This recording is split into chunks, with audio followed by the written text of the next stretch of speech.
বন্ধুরা, চলো আজকে তোমাদের রেসিপি শুরু করে পায়েস সাদা শিখি। পায়েস সাদার জন্য প্রথমে পাতিলটাতে দিয়ে চুলাটা অন করে দিতে হবে। তারপরে গতঘাত করে 2 লিটার দুধ এটার মধ্যে ঢালে দিতে হবে।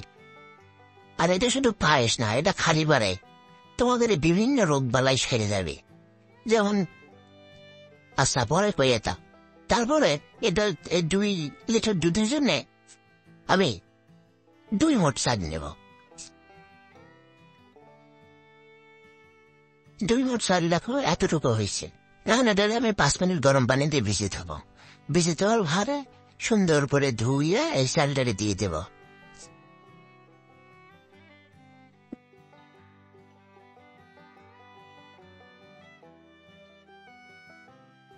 পাঁচ মিনিট পরে পানিটা সুন্দর মতো ফালাইয়া এটা আমি সেই পায়েসের মধ্যে ঢালে দেব। ও পায়েস এখনো হয়নি, দুধের মধ্যে ঢালে দেব। এই দুধের মধ্যে ঢালে দেওয়ার পরে এদারে মাঝে মাঝে ঘন করে নাড়িয়ে দিতে হবে, নাহলে নিজের থেকে ধরে একেবারে যাবিনি, শেষ হয়। তারপরে এরকম নাড়তে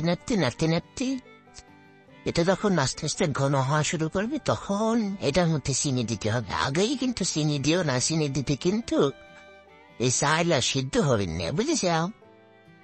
তো যাই হোক, যেটা করছিলাম, এটা শুধু পায়েস না রে গেদা, এটা খালি বারে তোমাদের বাতের ব্যথা, রাত কানা, গ্যাস্ট্রিকের সমস্যা সব ভালো হয়ে যাবে। হাত পা তিতে লাগে, ভালো লাগবে না, পড়াশোনা হয় না, মানে এটা তোমরা বলবে পারো একেবারে সর্বরোগের ওষুধ। আর এদিকে দেখো, এই পায়েস খাওয়ার জন্য ফুলগুলো কত হা করে রয়েছে। যাই হোক, চলো আবার পায়েসের পাশে যাই, না হলে আবার পুড়ে যাবেন। এটা দেখো, এটার চেহারা কত সুন্দর। তো যাই হোক, তোমরা এটাও করতে পারো যে তোমাদের বিয়ে হচ্ছে না, মনের মতো মানুষ খুঁজে পাচ্ছে না, আমার এই পায়েস যদি তোমরা 1 চামচ খাও, তাহলে 1 সপ্তাহের মধ্যে তোমাদের বিয়ে হয়ে যাবে, এটা গ্যারান্টি।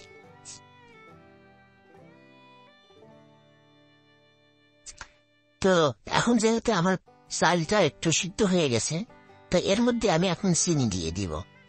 তো আর এই সময়ে তোমরা কোনো সময় নাড়তে ভুলে যাও না, কিন্তু তাহলে কিন্তু একেবারে যাবেই গেছিলাম, একবারে পুড়িয়ে যাবে না কিন্তু।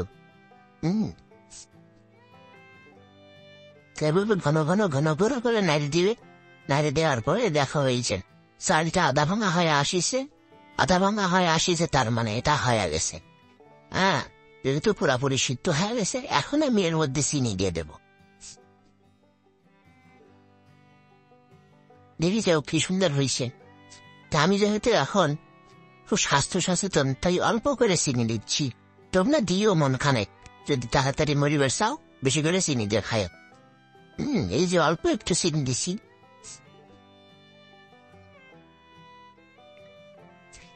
অবশ্য ভিডিও ছাড়া আমি আরো 2 খাবলা মেরে দিছিলাম, ওরা তোমাদের দেখাইনি।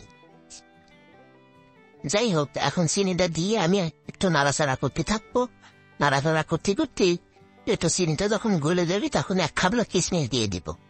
কিশমিশটা আমি আগে ধুয়ে রাখছি, দাঁড়াও দেখাচ্ছি তোমাদের।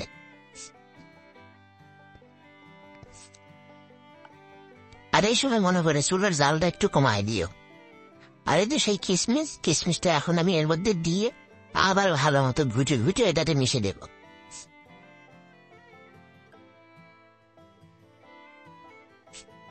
তোমরা মনোযোগ দিয়ে মিশাইও, নাহলে আবার এক জায়গায় খাবলাখানে থাকবেনি, আরেক জায়গায় পড়বেন না, ঠিক আছে? তাহলে এখন এটারে মিশাইয়া যখন দেখবে কিশমিশটা ফুলে টেপা হয়ে গেছে, তখন বুঝবে যে এটা হয়ে গেছে। আর কিশমিশটা আগে দেয়নি, কারণ হচ্ছে আগে দিলে ঘরে দুধটা ফাটে যাবে নি। তো যাই হোক, হয়ে গেলে পরে সুন্দর মতো এরকম একটা কাঁচের বাটি, ও দ্বারা অব্দি যে এখনো আসে নাই।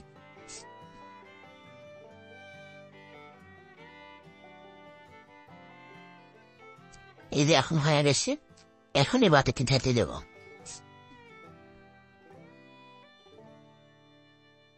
দেখো, বাটিতে ঢালে এটার উপরে আমি একটা ভাজা বাদাম আর এক্সট্রা একটা কিশমিশ দিয়ে দিছি, যাতে চেহারাখানে একটু সুন্দর দেখা যায়।